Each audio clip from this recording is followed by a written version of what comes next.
Don't read the comments.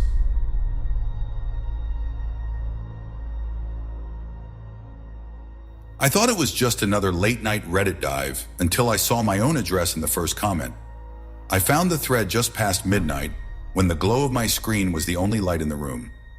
It started innocuously enough, a title like any other on r/NOSLEEP. They're listening to every word I say star. My thumb hovered over the post, the late-hour hush making me all the more curious. I told myself it was just another ghost story, but something about the way the words seemed to wobble on the screen drew me in. At first, the comments were typical, sympathetic readers sharing their own brushes with the unexplained, half-forgotten childhood memories stirred awake. I skimmed past most of them until a reply caught my eye. It wasn't long, just 2 sentences, but it felt like a breath against my ear. "You're not alone. They're closer than you think." A chill ran down my spine. I scrolled deeper. The next dozen comments felt off. Descriptions of everyday sounds, a dripping faucet, the hum of a refrigerator, morphed into threats. One user wrote, "I heard your voice in that drip, drip, drip." Another claimed to recognize the brand of my shower head. I closed the tab and reopened it, certain the page had changed. It was still there, same title, same story, but the comments had multiplied overnight, each one darker, each one too personal. My heart pounded as I read a new reply. "I prefer your monologue better than the background noise." That was when I realized this wasn't about someone playing along with the creepypasta. It was about me. I hesitated, but my finger twitched and I scrolled on. In the hush of my apartment, the only sound was the soft click of keys and something else just beyond the corner of my vision, like a pair of eyes waiting for me to look away. I paused. My breath caught. The screen felt too bright, too close. Yet curiosity outweighed caution, pulling me deeper into the thread's quiet madness. And that's when I saw it. A fresh comment at the very bottom, timestamped just now, even though I'd only refreshed seconds ago. "Keep reading." My pulse hammered. "Continue." In my mind, and despite every warning, I did. I woke the next morning to an avalanche of notifications. Dozens of pings from Reddit. My phone's screen was a blur of orange and white badges. Dread pooled in my stomach as I unlocked it. The thread had exploded overnight, but it wasn't the usual upvotes and casual banter. Each new comment twisted the familiar into something maliciously intimate. A username I didn't recognize, u/mirror watcher, posted, "I've seen you standing in front of your bathroom mirror at 3 a.m. My blood ran cold. That was last night. I'd been brushing my teeth, sleep-heavy eyes fixed on my own reflection. My fingers trembled as I texted a friend, "Did you ever see anyone outside my bathroom window?" No reply yet. Scrolling down, another comment glowed. "Sometimes I hear your footsteps in my hallway." The username was different, "You hallucination, hun," but the words cut through me as if they were written on my own walls. My apartment's hardwood floor creaked in the quiet dawn. I paused my scrolling to listen. Nothing but stillness. More replies followed, each borrowing from things I'd only ever whispered in private journal entries. A user wrote, "You always tap your pen against the desk when you're nervous." A flood of memory, me hunched over college essays, pen clicking like a metronome in the dead of night. How could they know? Panic prickled my skin. I tried to block these accounts, report them as trolls, but Reddit's interface felt unresponsive. When I tapped block, nothing happened. The comments kept coming, piling up like footprints surrounding me. One final message appeared, timestamped seconds ago. "They told me everything. Now it's your turn." I dropped the phone. It clattered onto my bedspread, and I felt my breath catch in my throat. The thread no longer felt distant. It was inside my head, echoing every secret I tried to bury. My eyes darted to the doorway, half expecting someone, something, to step across the threshold and confirm it all. Instead, there was only empty hallway and a new notification badge blinking insistently on my screen. I reached for it, heart hammering, already knowing I shouldn't, but unable to stop myself. There it was again, at the top of the thread every time I refreshed. You/watchful eyes. Always first, always cryptic.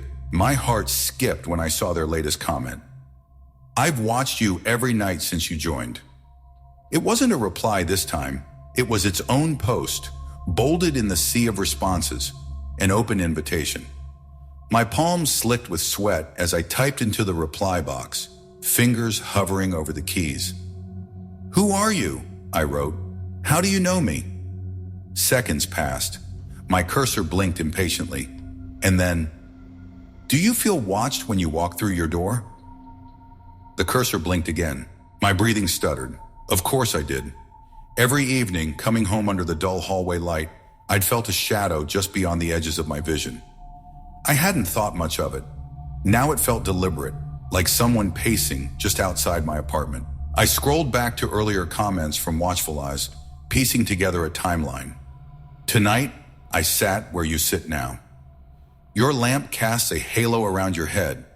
I know your favorite chair, the torn one by the window. By the third message, my blood felt ice cold.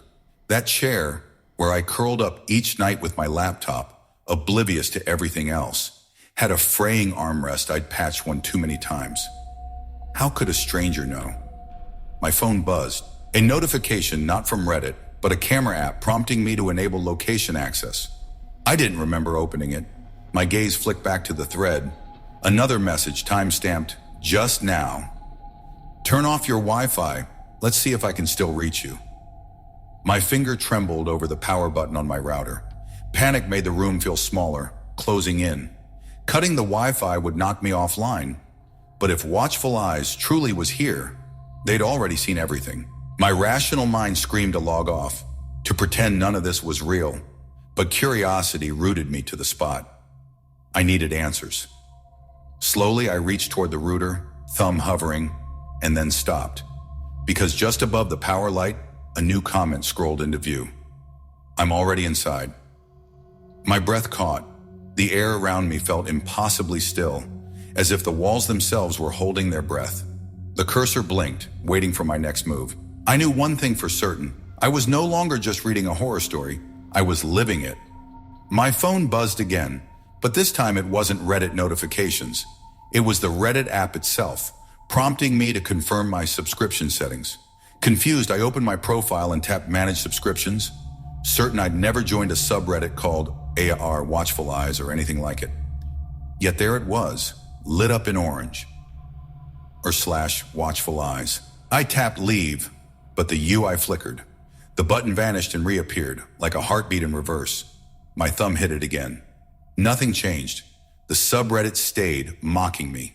I tried from my browser, logged in, navigated to my subscriptions, clicked unsubscribe, and the page reloaded to show I was still a member. A new comment in the thread flashed at the top. You can't leave what you never really joined. A cold knot formed in my chest. My notifications began to flood.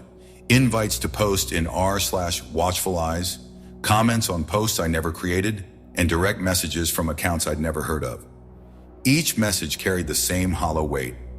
You belong here now. I shut the app, but the invites came through SMS, then email. My phone's home screen showed apps I hadn't installed. Each one a blank icon that, when opened, led straight back to the same punishing thread. My laptop too was infected. Every browser, every tab, every private window funneled me right back to, they're listening to every word I say. I slammed my hands on the desk, the wood splintering under the force. Hard hammering, I yanked the Ethernet cable from my router. The Wi-Fi light blinked out. Silence, pure endless silence, filled the apartment. I exhaled, believing I'd escaped. But as I glanced at my darkened screen, the power button of my laptop glowed faintly. A single notification banner hovered in the corner. One new message. From you/Watchful Eyes. No internet. No way it should have come. I shut the lid and listened. The apartment was still except for the hum of my own racing thoughts. And somewhere just beyond the door, a soft tapping, like someone's fingernails gently drumming, waiting for me to reopen it. I woke to the soft glow of dawn, but something felt off. My phone lay face down on the nightstand, its screen still dark. I reached for it out of habit. only to remember there was no signal, no notifications, no escape. Relief washed over me for a heartbeat until I noticed it. A single sticky note stuck to the back of my phone. Don't read the comments. My breath halted. The handwriting was jagged, unfamiliar, yet the words burned with the same urgency I'd seen in the thread. I peeled it off with trembling fingers and turned it over. Beneath the note, etched into the phone's metal casing, was a username. Watchful Eyes. A shiver crawled up my spine. They'd gotten inside. My mind raced. Was someone in my apartment? Had I slept through it? I forced myself to stay calm, checked every door, every window, all locked, no footprints, no sign of forced entry. Only that note, mocking me with its simplicity. I sat at my desk, heart pounding, as the memory of the buried comment rose to the surface, the one I'd nearly missed because it was so innocuous.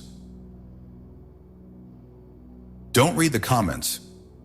Why had I dismissed it as irony before? Why did I even hesitate to heed its warning? Now it felt like a lifeline thrown too late. My gaze flicked to my laptop. Its lid closed, but I knew what lay beneath. The thread awaited, hungry. I forced my hands to stop shaking long enough to press the power button.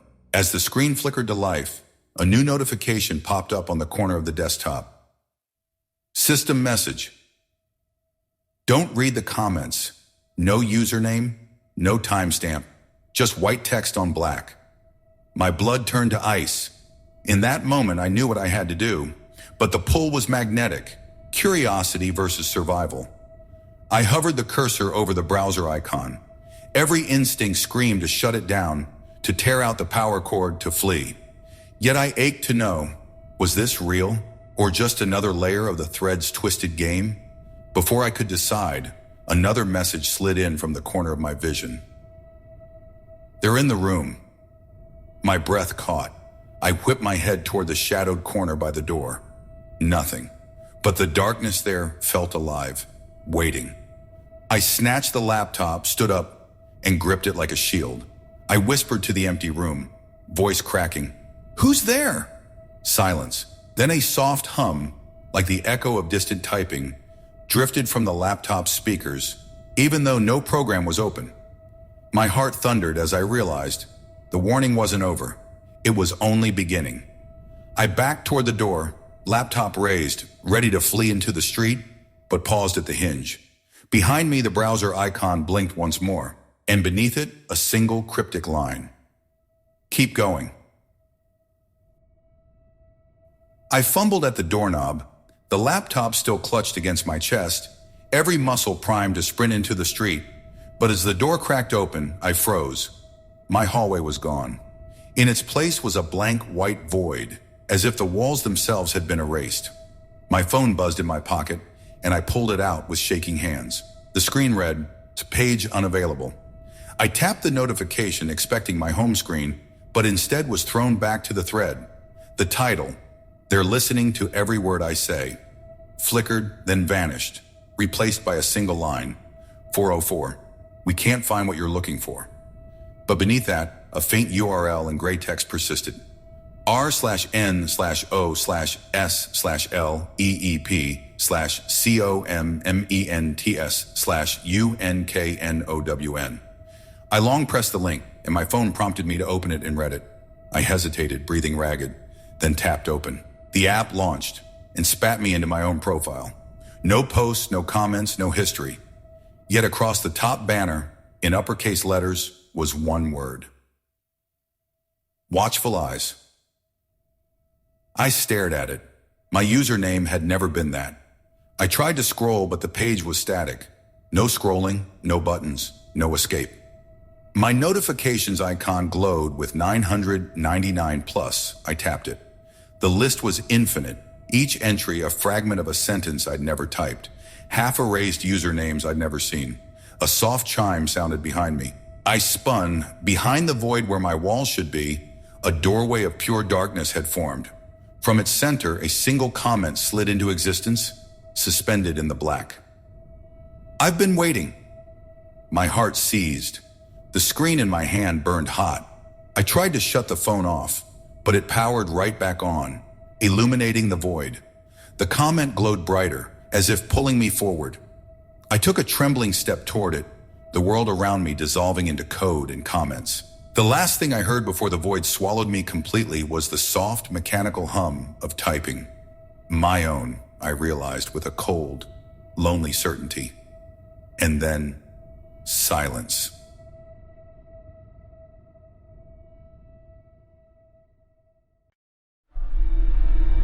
Beacon House. The Beacon House Massacre, a crime too horrible for words. So horrible, in fact, that it fled the front pages as soon as the finer details began to trickle into the public sphere. Imagine how terrible a crime must be before the pack of vultures that dare call themselves the press in our day and age will quietly allow the sensational details of a socialite scandal to slip through their grasp. An act of mass murder so horrible that without fail, every first responder to the crime scene had either left the emergency services entirely or been placed on leave. 38 people, one New Year's Eve celebration, one survivor, one killer. One killer who, in a dervish of blood and viscera, had stabbed and slashed and bludgeoned and burned his way through a room full of guests and catering staff. One killer found in the garden of his expensive Blue Mountains property with a steak knife, stabbed, hammered deep into his forehead. Self-inflicted. All the papers would dare mention was madness and carnage. Photos were hard enough to come by, but I'd heard it said that the editor of the Sydney Morning Herald had declined to furnish his front page with the one photograph of the Beacon House interior that his photographer had managed to capture. Instead, they played the human angle, a contrast to the savagery of the man who had brought so much misery into the world. Photos of the victims and their grieving families. Photos of the alleged killer lying unconscious in a hospital bed, his face half hidden by a thick layer of bandages. Malachi Durant had once been the darling of the Sydney architectural scene, heralded as the next Frank Lloyd Wright, praised by his contemporaries for his command of flow, space, and light.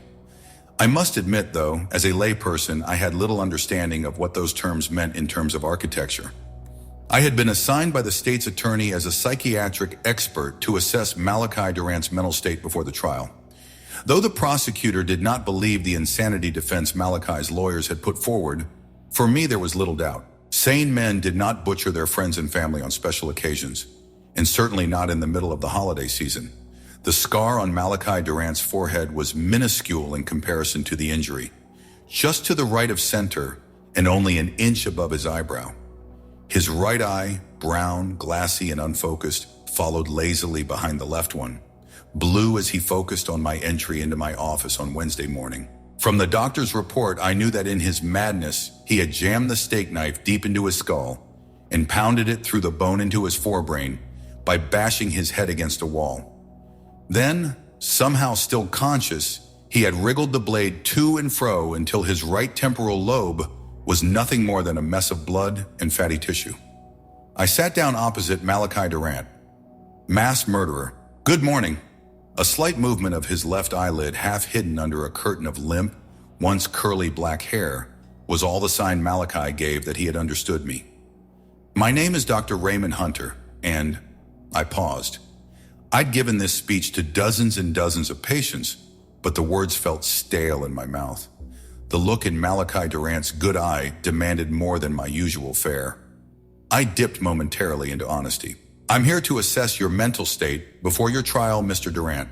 Before returning to my usual speech, I'd also like to get to know you a little better. Malachi Durant gave a faint smile. Regret and sadness played across his expression as he watched me sit. I took my time, carefully considering tactics. Durant had been induced into a coma after the massacre, one which lasted for 2 months, about 6 weeks longer than it should have, according to the doctors. And when he awoke, he had just screamed for days, in spite of all attempts to both sedate and reason with him. I did not want to choose the wrong words and push him back into the darkness that he had somehow emerged from. I needed to get a feel for it, to understand its contours before I started taking any steps into unfamiliar terrain. Where would you like to start? I asked, giving him control. The muse lied to me, he said simply. Your muse? I asked. Malachi shook his head, looking out the window. A muse, the muse of the house. She was fake. I frowned. You didn't like the house? Malachi shook his head again, refusing to look at me. The house was beautiful, but it was. He swallowed hard, tears beginning to form. Corrupt. I paused and took a deep breath. Part of me wanted to rush onward with more questions, but I could see that Malachi was fragile enough as it was. I would temper my curiosity and take small steps for his sake. She lied to me. He turned to look at me. His right eye was twitching as he fought back the tears. How can an angel lie? He sobbed and slumped forward in his chair. It was a genuine question, a plea for help from a man lost in a storm-tossed sea. I started to recognize bits and pieces of the terrain in which Malachi Durant was lost. I nodded slowly and then spoke. Malachi, I can see that you're quite upset, and I want to do everything I can to help you, but I need you to talk to me. Malachi looked up at me and took a deep breath, nodding slowly. I continued, we won't open any doors you don't want to. We won't go down any path you don't want to, but I may need to ask you questions from time to time. But just remember, you decide what you want to answer. You're in control of how you get home. I'm just here to get you there. Malachi Durant smiled at me. And so help me God, I liked him. There was a kindness in those eyes, an innocence that belied the horrors that he had inflicted upon his fellow man. Don't want to open the wrong door. He laughed just once, bitterly. Can you tell me about your muses? I pluralized my question, taking an educated guess. Malachi nodded, straightening up. I just thought I had a gift for understanding spaces, you know? He smiled that regretful smile again. I just called them muses because that's what creative people do, right? Another wave of pain broke across Malachi's face. But the house, that was more than the usual creative inspiration, you know? It was. He shuddered. Doc? I nodded. What is it? What if you were doing something every day that filled you with joy, and what if you woke up one day to discover you'd been working for a nightmare? He looked at me, his lower jaw trembling. The angel, I asked. Did she make you do something bad? Malachi shrugged. I didn't think it was bad at the time. I nodded sagely, recognition dawning. Did she ask you to hurt your friends? Malachi recoiled from me as though I had struck him, curling up into a ball on the chair opposite me. No, he snapped flatly. It was the house, he wailed. I built her a cage and she made me watch her feed. Watch her eat them from the inside. Malachi began rocking back and forth. They can't fool me again. Can't use me anymore. He whispered to himself, now staring blankly. I won't do it. I won't do it. I won't do it. Malachi gripped his knees tighter, holding himself while some inner tension wound him up tighter and tighter. Malachi? I asked, my voice soft. She ate them. He screamed at me. Leaping from his chair to the coffee table, he landed precariously at its edge, and the table toppled out from under him as he leaned into me, face to face. I pushed myself away from his sudden advance, and we both fell, screaming, myself calling for security, and Malachi screaming over and over. It wasn't me! It wasn't me! I pulled up the tab on the can of Coke, my hands still shaking, and put it to my lips. Adrenaline or not, I could have really done with something stronger in that moment. I closed my eyes, breathing deep and counting my breaths one at a time. When I reached 10, I finally felt a little more settled. I turned to the pile of reports and photographs on my desk. It was the stuff of nightmares, to be sure, but I steeled myself as I dug through the medical examiner's reports, looking for something that tracked with Malachi's rantings. Eaten them, he had said from the inside. I spent more time on the text of the reports than on the photographs. I may have had years of medical training behind me, but the pictures of the massacre truly were of another nature entirely. Nowhere in the reports did I read anything about bite marks, specifically, but there were a handful of details that struck me as odd. One report about an older gentleman mentioned his dermis and superior vena cava ruptured as though by sharp implement. Puckering on the surface suggests exit wound, no corresponding entry on back. Possible serrated blade would require exceptional force. I thought this part was odd enough in and of itself, But the ME had scrawled in later, no tool marks found on ribs under wound site. Not so strange, I thought, if the blade had been pushed in horizontally. That wasn't the only odd note in the pile of autopsy reports. The next report related details of a fatal head injury. Wound is approximately 84 millimeters long and 3 millimeters wide. Lack of bone fragments around wound site suggests rotary cutting tool. Another note had been scrawled in between the lines. How the hell did he get them to stay still for all this carnage? And then continued, but no bone dust found around wound site. Did he clean it? I frowned, turning to the next report. Radius and ulna appeared to have been removed with surgical precision before being stabbed into the ocular cavities of Miss Denning. See report number 17 of this case file. Single cut from elbow to wrist with transverse cuts perpendicular to first. Wounding indicates extreme precision. Tool marks on bones suggest single cut with exceptionally sharp blade. Bruising and vascular constriction suggest pre-mortem injury. As noted in report 17, bones must have been cleaned prior to subsequent use. I thumbed through the pile to the report on Miss Denning. Both femurs shattered by blunt force trauma. Bruising around fracture sites indicate pointed impact with similar radius to adult male fist. Someone had added their own footnote this time in red pen, impossible. Before the report continued, lack of injury to Mr. Durant's hands precludes this explanation. COD ocular and cranial trauma due to wounding with forearm bones of Mr. Jackson. Absence of blood and tissue on bone exterior suggests cleaning with unknown agents prior to use. I shook my head. I could understand the state's attorney's reluctance to accept insanity as a defense. Certainly Malachi Durant was crazy, but still coherent enough to perform a surgical excision and then clean the bones in a manner that left no traces. That did not at all look like the man who had been in my office but an hour beforehand. My mouth compressed to a thin line. I began to feel like I was being played for a fool. I took the afternoon off and drove out to the Blue Mountains, the setting for Malachi's first triumph as well as his downfall. The new wing of the Lithgow Art Gallery was 2 stories of gracefully curving brushed steel and glass. But more than its gentle shape, the gallery captured the afternoon sunlight and seemed to almost hold it, growing brighter even as the day finally gave way to night. The air inside seemed almost to tingle, and pillars of liquid gold would slide across the floor, their slow march highlighting one exhibit after another. Somehow Durant's genius had bent even sunlight to his will, causing the march of sunbeams to move at slightly different rates. Admiring the Durant tour, are you? I turned to the woman beside me. She was short and solidly built, her thick glasses catching bits and pieces of sunlight as she watched me watching the procession of sunbeams across the tiled floor. Durant tour? I raised an eyebrow. It's part of the design of the building. She raised her arm pointing to the slanting windows at the building's corner. I took note of the name tag pinned to her lapel. Sheila Green, curator.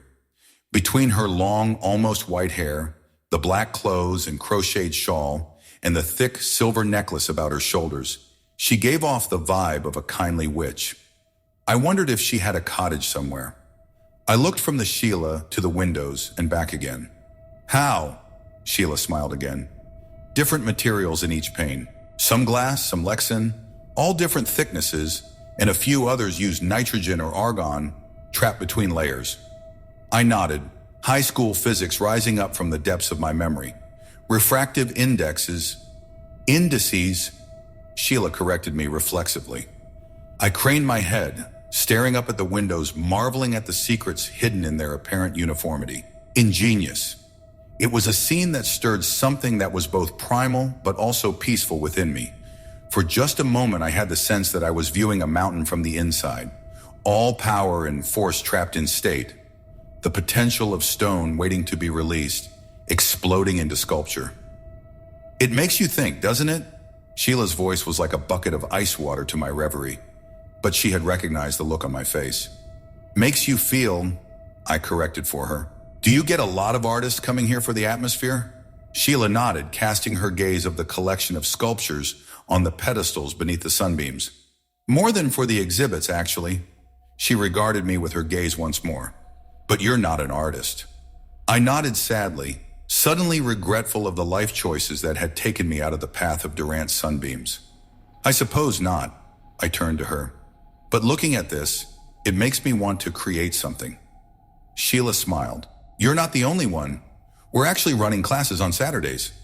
She tilted her head at me, not sure what to make of the logical man, so obviously out of place here. I laughed a little nervously. Oh no, I'm definitely not an artist. Sheila shrugged. But you can still feel it. The energy of the space here. I stopped cold. I was a logical man, I believed, and trusted in the evidence of my senses. I was grounded and rational. I believed in Occam's razor and the logic and order of the universe. But had I not been moved to the edge of a religious experience but a minute beforehand by the poetry and the refractive indices of various materials? Is that what it is? Sheila chuckled warmly. We see more than we really understand, but we still want to find the words for it. We use what we're familiar with, I suppose. She glanced over her shoulder at the gallery beyond. I opened my mouth, but only the sound of my breathing came out. Sheila Green was using my own material on me now. Energy and flow, just nebulous, ill-defined terms for whatever it was about the geometry and aesthetics of the space that reacted with the human mind. Like the way many people can sense a door frame that isn't quite all right angles, or a picture frame on a wall that isn't quite square. Mr. Durant certainly had a genius. Sheila nodded. As the saying goes, genius and madness are two sides of the same coin. I frowned. You think he's crazy? Sheila shook her head. No. So what was Beacon House? A mistake, Sheila said, her words turning dark. I'd hardly call a massacre a mistake. Sheila shook her head. Not the massacre, the house. How do you mean? Have you seen it? I shook my head. I haven't. Sheila turned towards the stairs. Wait here. She began walking away.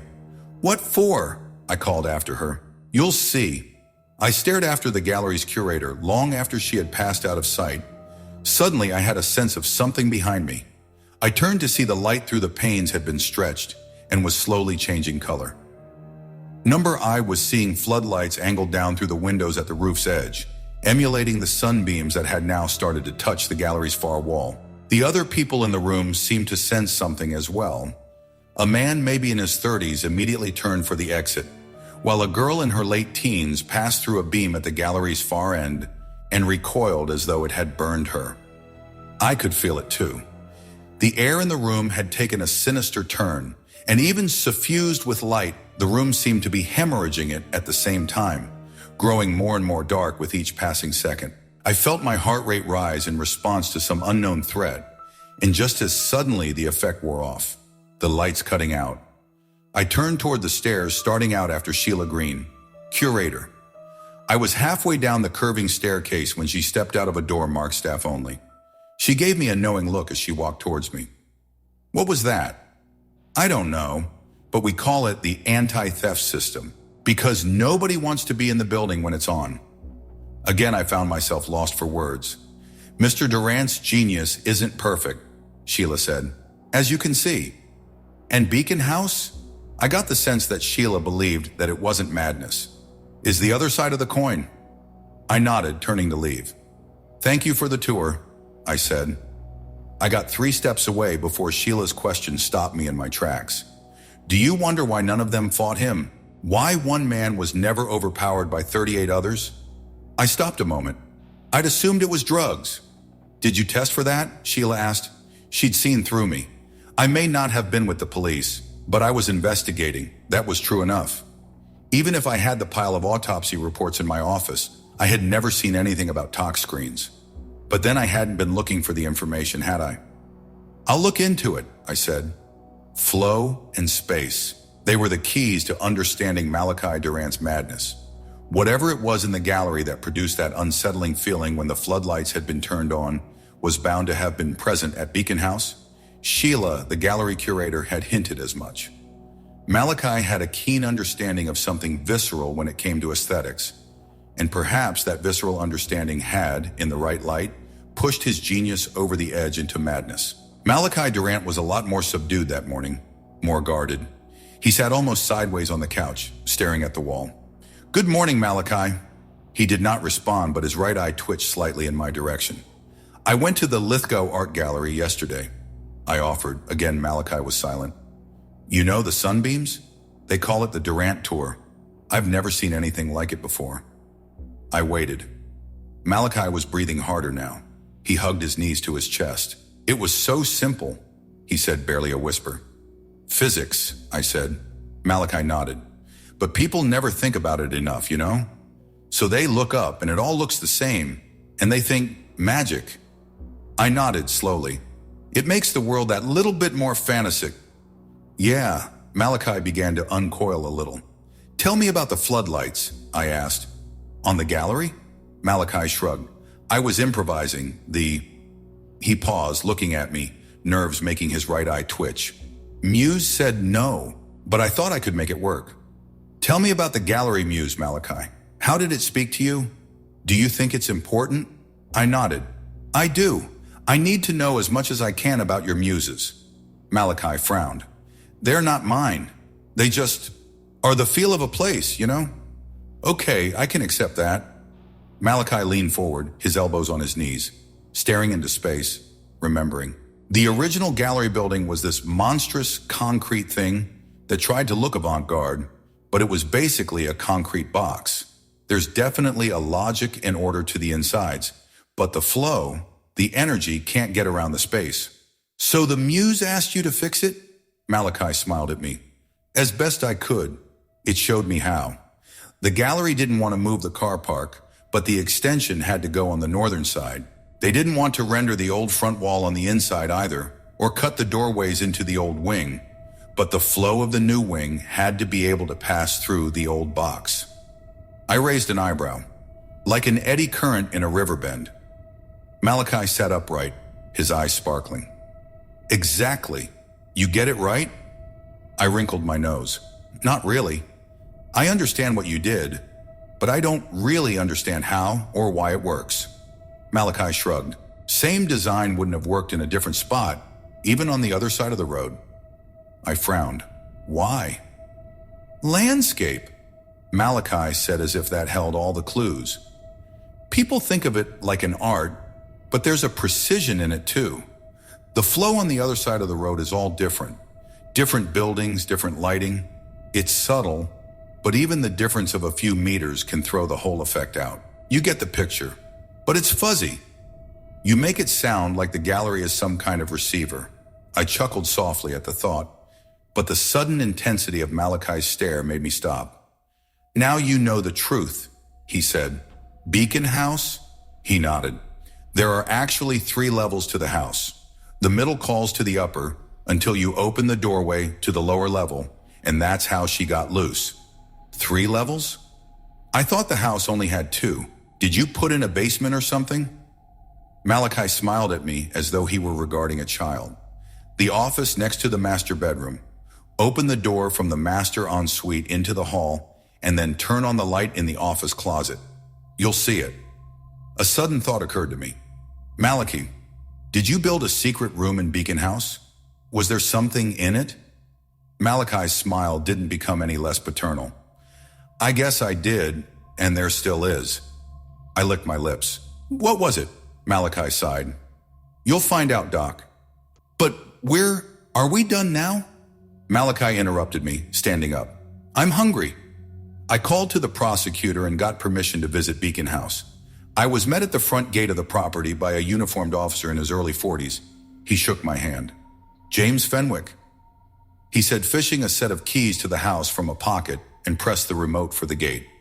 I walked in, Officer Fenwick keeping strides with me. Have you been inside before, Doc? I shook my head. I'm supposed to be assessing Mr. Durant for trial, but he keeps shutting down, making me jump through hoops. Do you think he's crazy? Fenwick was starting to huff and puff his way up the hill, struggling to keep pace with me. I don't know what to think. On the one hand, he's emotionally unstable, deathly afraid of this place, and keeps rambling about being betrayed by angels, I said, looking at the large building ahead of us. The house was broad and low, with a weatherboard exterior. Warm yellow paint on the exterior evoked the memory of sunlight, and the brilliant white trim of the windows gave another sense of light to the space. And on the other, I sighed. On the other hand, he took apart 38 people with a precision that belies insanity and a bloodlust that absolutely screamed psychosis. Fenwick nodded. You're lucky they've cleaned the place up. They got most of the blood, but they had to peel up the floor to get all of Maria Edgeworth and one of the caterers. I stopped.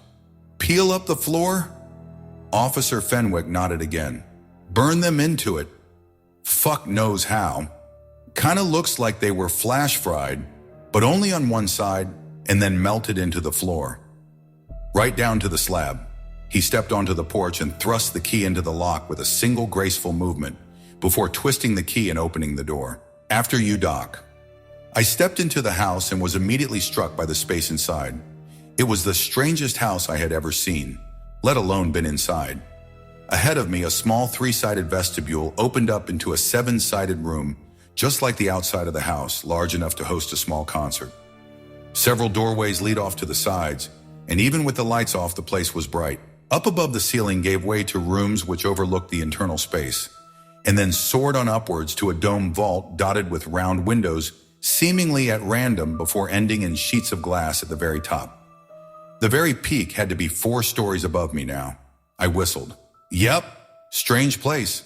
Officer Fenwick nodded at the strange roof. Stranger still, he said, gesturing to the full-length sliding glass doors taking up 2 sides of the ground floor. Why the hell nobody broke out of all the carnage? Wouldn't have taken much, even with the double glaze. I nodded, remembering Sheila Green's question from the day before. If everyone had been drugged, why hadn't the ME done a tox screen? I passed by gaze over the floor. Veins of fine black imperfection flowed steadily through polished white marble. Despite several missing pieces, there was a clear pattern in how the pieces had been laid. And the veins in the marble spiraled outward from a central point, forming 7 petals which overlapped each other. The effect was much more gaudy than the feeling of the gallery, but still no less impressive. The same color scheme from inside repeated, gave the place an outdoor feel, but one which still had managed to banish the winter chill beyond those gigantic sliding doors. Is there a basement, do you know? I turned to Officer Fenwick to see him watching me. Nope, don't think you could put anything underneath this place, not without it falling over. Can you show me to the master bedroom? Fenwick pointed to a door off to my left. Middle door, leads upstairs. Master bedroom is behind where you come up. I nodded my thanks and Officer Fenwick excused himself, pulling a packet of cigarettes from a shirt pocket as he left the house. Any problems, give me a yell. When the door closed, I felt something strange. The history of the house, the sense of violence disappeared almost instantly. Like the gallery, there was a sense of warmth, and the sunlight seemed to gather in even the darkest corners of the house. The illusion only faltered for a moment as I sidestepped a patch of missing tiles. I felt it of the warmth of the house twist, spying a few short strands of brown hair sticking out of solid concrete as though they had been driven in there with great force. I suppressed a shudder and opened the door, finding myself in a small den. Bookshelves lined each wall, and a television stood on the left-hand wall, a couch between myself and it. The staircase started in the corner immediately opposite the door and went straight up. Reaching the top, I found myself in the single hallway which circled the entire second story.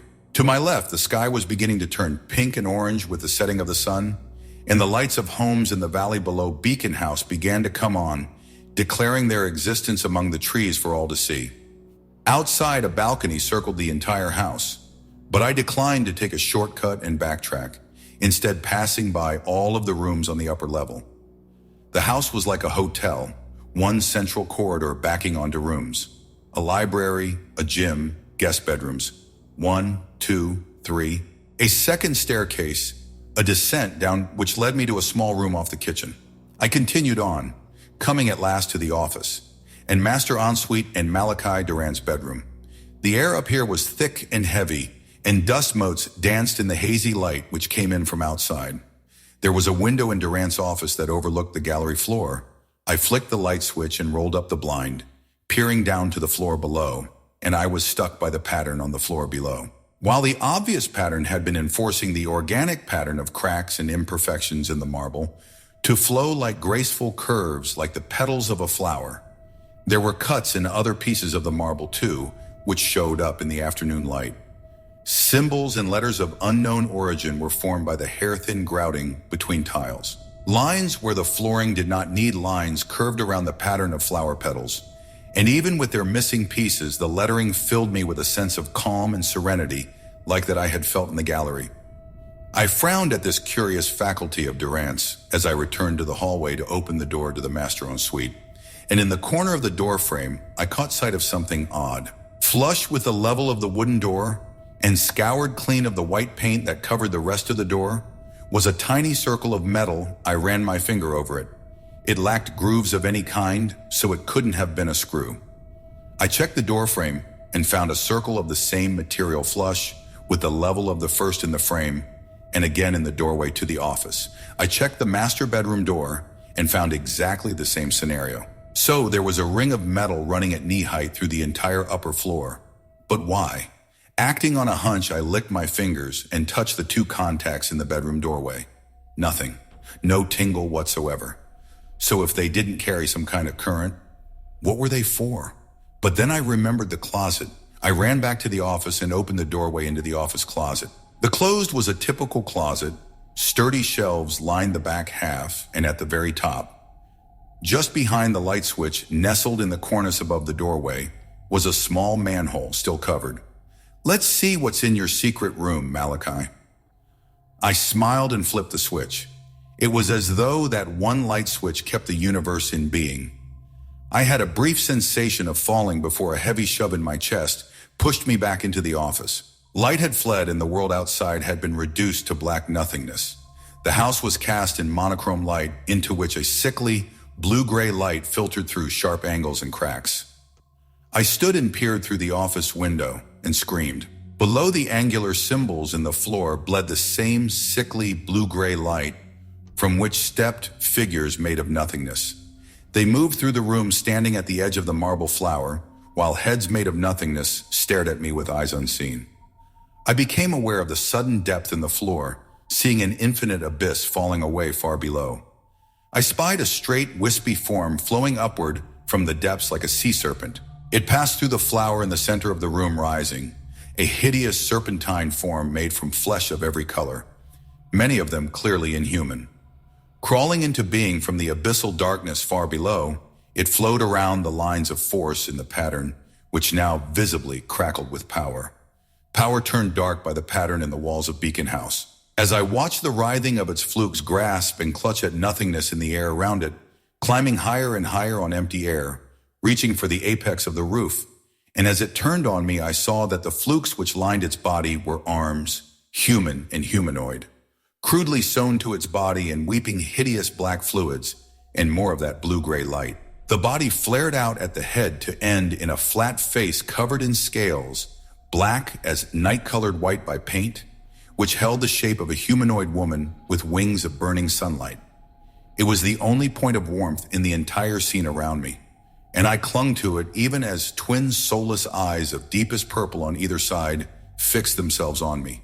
And as it reared back its head, I felt the monster drawing in its breath, pulling at my soul as it moved to strike. I screamed even louder, helpless, wanting to get free but unable to move. Fearful that if I broke gaze with the heavenly angel on that hideous face, I would never find my way back to the world of light that I had known. But at the very last second, I dove to the side. As the beast lunged forward, I found myself in the office closet, the beast crashing through the window, showering me with glass. I reached up for the switch as the hideous face turned on me.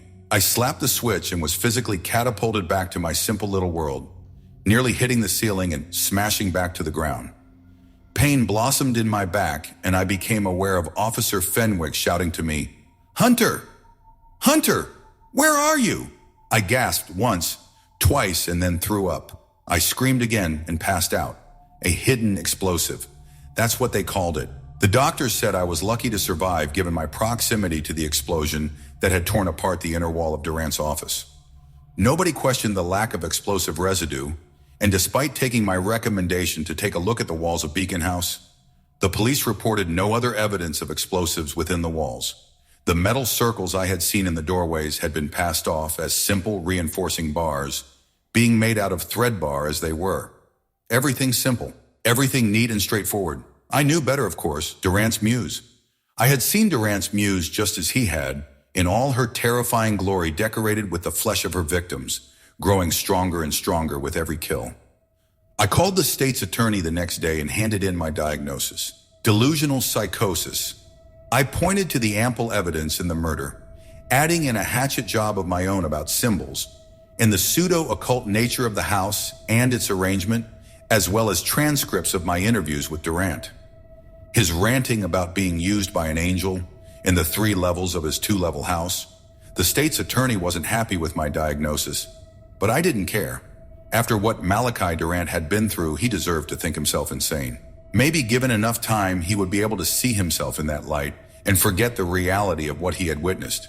For me, there was no such reprieve. I have to carry the truth with me. An open door and a light switch were the only things standing between our world and hell. They tore down Beacon House the day after Malachi was declared mentally unfit. I watched it happen, and it brought me some small measure of peace. But I'm still fearful turning on any switch, anywhere, because I have no way of knowing if the angles are just right, if the flow of light in space is perfect, if the signal is perfect to turn on another beacon.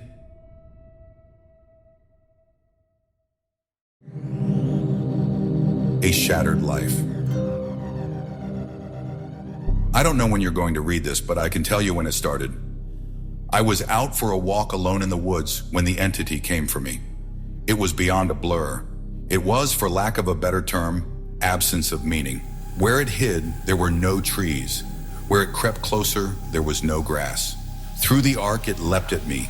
There was no breeze of motion. There was no air at all. As it struck, I felt the distinct sensation of claws puncturing me somewhere unseen, somewhere I'd never felt before. My hands and arms and legs and torso seemed fine, and I wasn't bleeding, but I knew I'd been injured somehow. As I fearfully ran back home, I could tell that I was less. I was vaguely tired, and it was hard to focus at times. The solution at that early stage was easy. A big cup of coffee helped me feel normal again. For a while, that subtle drain on my spirit became lost in the ebb and flow of caffeine in my system. You could say my life began that week, actually, because that was when I met Mar. She and I got along great, though, to be honest. I'm pretty sure I fell in love with her over the phone before we even met.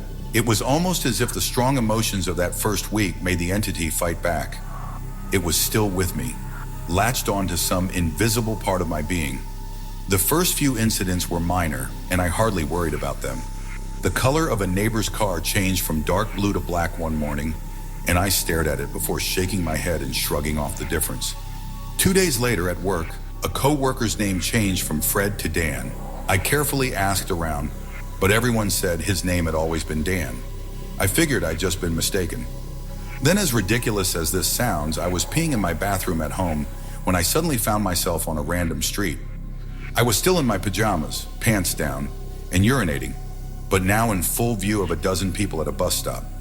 Horrified, I pulled up my clothes and ran before someone called the cops. I did manage to get home, but the experience forced me to admit that I was still in danger. The entity was doing something to me, and I didn't understand how to fight back. Mar showed up that evening, but she had her own key. "Hey," I asked her with confusion, "how'd you get a key?" She just laughed. "You're cute. Are you sure you're okay with this?" She opened a door and entered a room full of boxes. I know living together is a big step, especially when we've only been dating 3 months. Living together? I'd literally just met her the week before. Thing was, my mother had always called me a smart cookie for a reason. I knew when to shut my yap. Instead of causing a scene, I told her everything was fine. And then I went straight to my room and began investigating. My things were just as I had left them, with no sign of a 3-month gap in habitation, but I did find something out of the ordinary. The date. I shivered angrily as I processed the truth. The entity had eaten 3 months of my life. What the hell was I facing? What kind of creature could consume pieces of one's soul like that? I'd missed the most exciting part of a new relationship, and I would never understand any shared stories or in-jokes from that period. Something absurdly precious had been taken from me, and I was furious. That fury helped suppress the entity. I never imbibed alcohol. I drank coffee religiously. I checked the date every time I woke up. For 3 years, I managed to live each day while observing nothing more than minor alterations. A social fact here and there, someone's job, how many kids they had, that sort of thing, the layout of nearby streets, the time my favorite television show aired, that kind of thing. Always those changes reminded me the creature still had its claws sunk into my spirit. Not once in 3 years did I ever let myself zone out. One day I grew careless. I let myself get really into the season finale of my favorite show. It was gripping, a fantastic story. Right at the height of the action, a young boy came up to my lounger and shook my arm. Surprised, I asked, "Who are you? How did you get in here?" He laughed and smiled brightly. "Silly daddy." My heart sank in my chest. I knew immediately what had happened. After a few masked questions, I discovered that he was 2 years old, and that he was my son. The agony and heartache filling my chest was nearly unbearable. Not only had I missed the birth of my son, I would never see or know the first years of his life. Mar and I had obviously gotten married and started a family in the time I'd lost, and I had no idea what joys or pains those years contained. It was snowing outside. Holding my sudden son in my lap, I sat and watched the flakes fall outside. What kind of life was this going to be if slips in concentration could cost me years? I had to get help. The church had no idea what to do. The priest didn't believe me and told me I had a health issue rather than some sort of possession. The doctors didn't have any clue.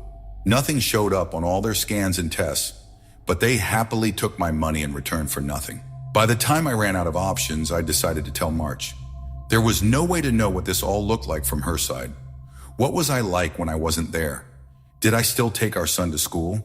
Did I still do my job? Clearly I did, because she seemed to be none the wiser. But I still had a horrible feeling that something must have been missing in her life when I wasn't actually home inside my own head. But the night I set up a nice dinner in preparation, she arrived not by unlocking the front door, but by knocking on it. I answered and found that she was in a nice dress. She was happily surprised by the settings on the table. "A fancy dinner for a second date? I knew you were sweet on me." Thank the Lord I knew when to keep my mouth shut. If I'd gone on about being married and having a son, she might have run for the hills. Instead, I took her coat and sat down for our second date. Through carefully crafted questions, I managed to deduce the truth. This really was our second date. She saw relief and happiness in me, but interpreted that as dating jitters. I was just excited to realize that the entity wasn't necessarily eating whole portions of my life. The symptoms, as I was beginning to understand them, were more like the consequences of a shattered soul. The creature had wounded me, broken me into pieces. Perhaps I was to live my life out of order, but at least I would actually get to live it. And so it went for a few years. From my perspective, while minor changes in politics or geography would happen daily, major shifts in my mental location only happened every couple months. When I found myself in a new place and time in my life, I just shut up and listened, making sure to get the lay of the land before doing anything to avoid making mistakes. On the farthest flung leap yet, I met my 6-year-old grandson, and I asked him what he wanted to be when he grew up. He said, "Writer." I told him that was a fine idea. Then I was back in month 2 of my relationship with Mar, and I had the best night with her on the riverfront. When I say the best, I mean the best. Knowing how special she would become to me, I asked her to move in. I got to live through what I'd missed the first go-around, and I came to understand that I was never mentally absent. I would always be there, eventually.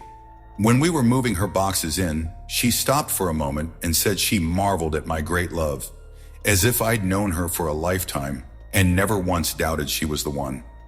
That was the first time I truly laughed freely and wholeheartedly since the entity had wounded me. She was right about my love for her, but for exactly the reason she'd considered a silly romantic analogy. I had known her my whole life, and I'd come to terms with my situation and found peace with it. It wasn't so bad to have sneak peeks at all the best parts ahead. But of course, I wouldn't be writing this if it hadn't gotten worse. The entity was still with me. It had not wounded me and departed like I'd wanted to believe. The closest I can describe my growing understanding was that the creature was burrowing deeper into my psyche, fracturing it into smaller pieces. Instead of months between major shifts, I began having only weeks. Once I noticed that trend, I feared my ultimate fate would be to jump between times in my life, heartbeat by heartbeat, forever confused, forever lost. Only an instant in each time meant I would never be able to speak with anyone else, never be able to hold a conversation, never express or receive love. As the true depth of that fear came upon me, I sat in an older version of me and watched the snow falling outside. That was the one constant in my life. The weather didn't care who I was or what pains I had to face. Nature was always there. The falling snow was always like a little hook that kept me in a place. The pure emotional peace it brought was like a panacea on my mental wounds, and I'd never yet shifted while watching the pattern of falling white and thinking of the times I'd gone sledding or built a snow fort as a child. A teenager touched my arm. "Grandpa? Eh?" He'd startled me out of my thoughts, so I was less careful than usual. "Who are you?" He half grinned, as if not sure whether I was joking. Handing me a stack of papers, he said, "It's my first attempt at a novel. Would you read it and tell me what you think?" Ah, of course. Pursuing that dream of being a writer, I see. He burned bright red. Trying to, anyway. "All right, run off. I'll read this right now." The words were blurry and annoyed. I looked for glasses I probably had for reading. Being old was terrible, and I wanted to leap back into a younger year. But not before I read his book. I found my glasses in a sweater pocket and began leafing through. Mar puttered in and out of the living room, still beautiful, but I had to focus. I didn't know how much time I would have there. It seemed that we had relatives over. Was it Christmas?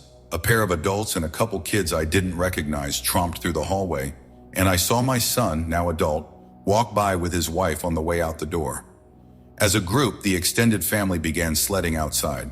Finally, I finished reading the story, and I called out for my grandson.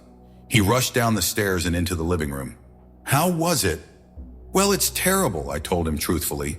"But it's terrible for all the right reasons. You're still a young man, so your characters behave like young people. But the structure of the story itself is very solid." I paused. I didn't expect it to turn out to be a horror story. He nodded. "It's a reflection of the times. Expectations for the future are dismal, not hopeful like they used to be." "You're far too young to be aware like that," I told him. An idea occurred to me. "If you're into horror, do you know anything about strange creatures?" "Sure, I read everything I can. I love it." Warily, I scanned the entrances to the living room. Everyone was busy outside. For the first time, I opened up to someone in my life about what I was experiencing. In hushed tones, I told him about my fragmented consciousness. For a teenager, he took it well. "You're serious?" "Yes." He donned the determined look of a grown man accepting a quest. "I'll look into it, see what I can find out. You should start writing down everything you experience. Build some data. Maybe we can map your psychic wound." Wow, sounds like a plan. I was surprised. That made sense, and I hadn't expected him to have a serious response. But how will I get all the notes in one place? "Let's come up with somewhere for you to leave them," he said, frowning with thought. "Then I'll get them, and we can trace the path you're taking through your own life, see if there's a pattern." For the first time since the situation had gotten worse, I felt hope again. "How about under the stairs?" "Nobody ever goes under there." "Sure." He turned and left the living room. I peered after him. I heard him banging around near the stairs. Finally, he returned with a box, laid it on the carpet, and opened it to reveal a bursting stack of papers. He exclaimed, "Holy crap!" But of course, being a teenager, he didn't really say crap. Taken aback, I blinked rapidly, forgiving his cussing because of the shock. "Did I write those?" He looked up at me with wonder. "Yeah, or you will. You still have to write them and put them under the stairs after this." He gazed back down at the papers, then covered the box. "So you probably shouldn't see what they say. That could get weird." That much I understood. "Right," he gulped. "There are like 50 boxes under there, all filled up like this.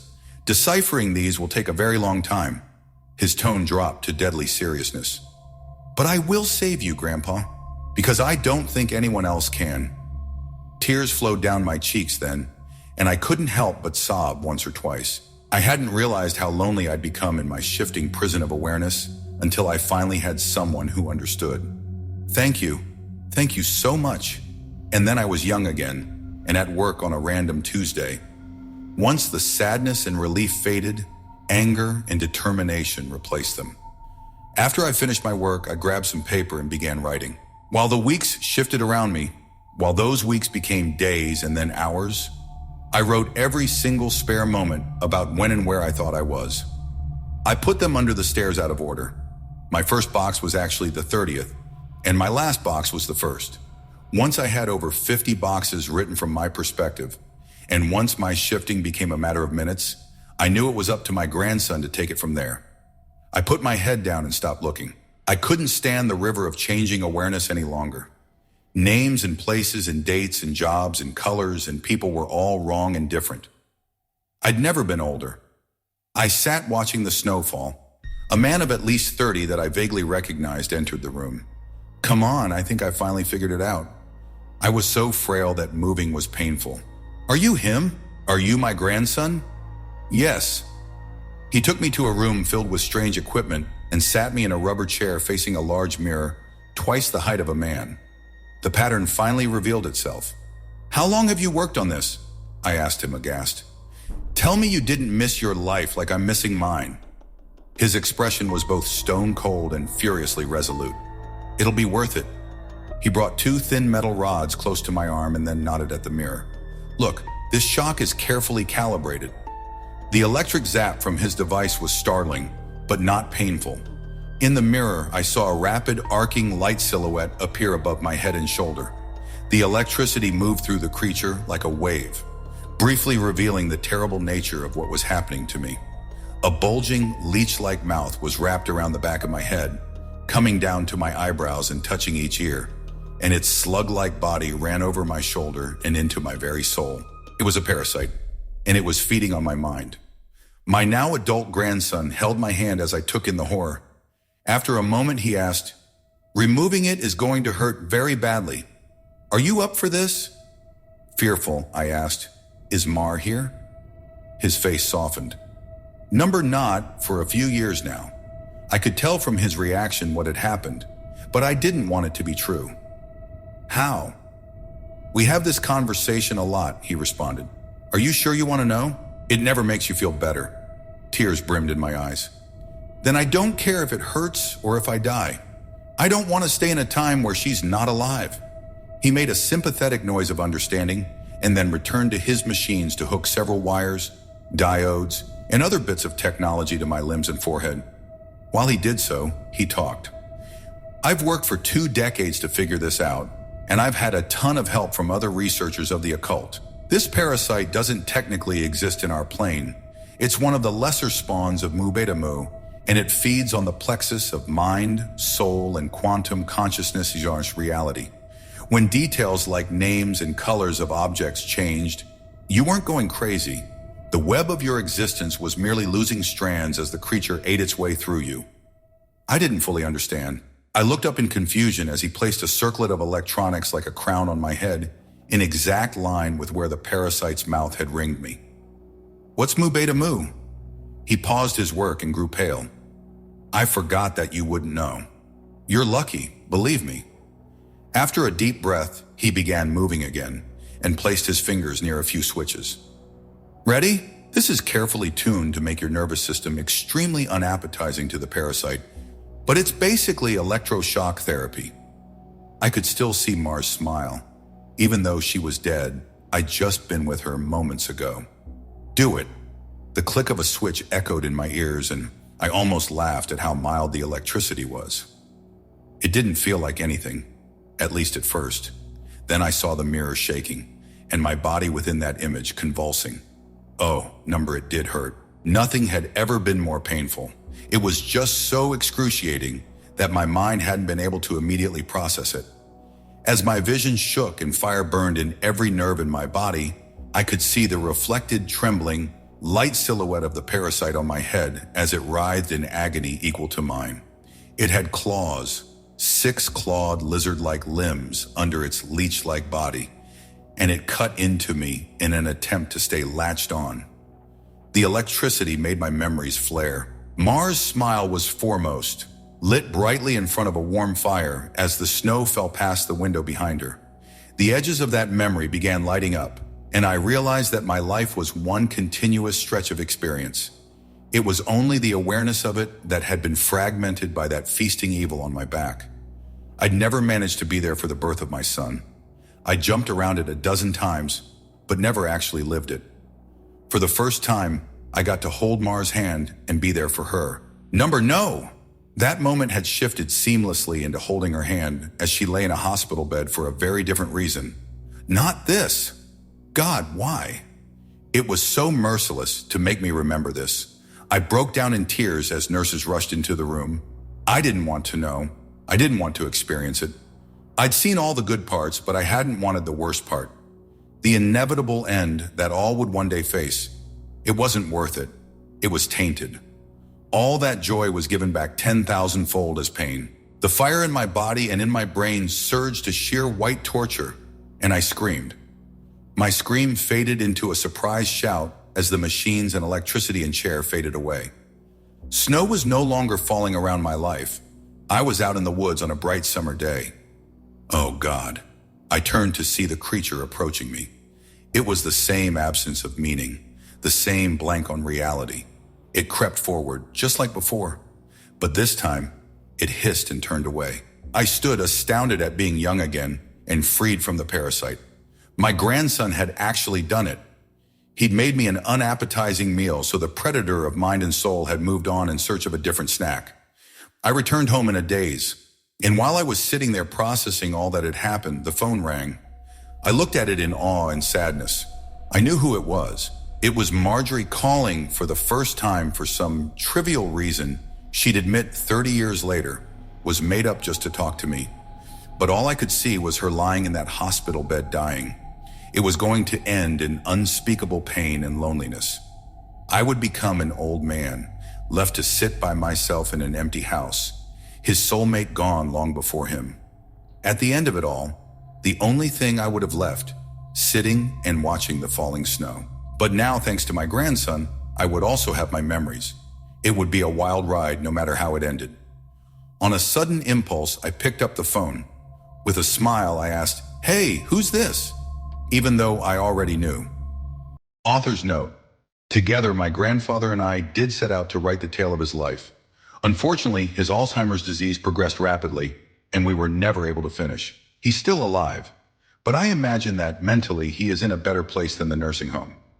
I like to think he's back in his younger days, living life and being happy, because the reality is much colder. It's snowing today. He loves the snow.